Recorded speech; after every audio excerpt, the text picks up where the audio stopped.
prakticiramo jogu već nakon mjesec, 2 ili 3, zavisnosti koliko često radite vaš yoga praksu, jer zaista počnemo da osjećamo te promjene koje se počnu dešavati, da zaista mi imamo više kontrolu nad samim sobom. Tako da moderna yoga, kao Ashtanga Vinyasa, koja se bazira na našem studiju upravo pokretač, da radimo to na način na koji naše tijelo navika. I to je nekako što donosi tu našu unutrašnju transformaciju.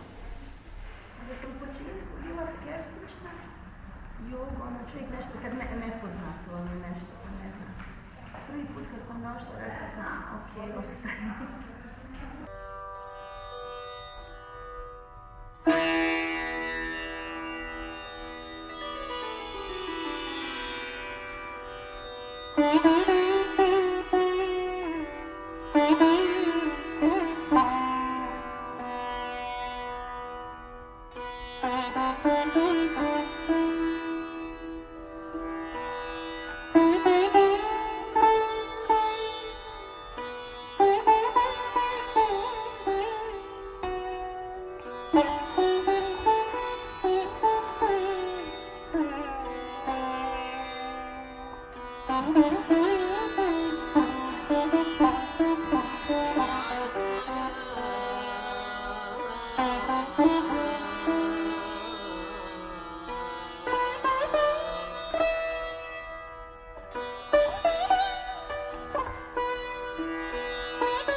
Mm-hmm.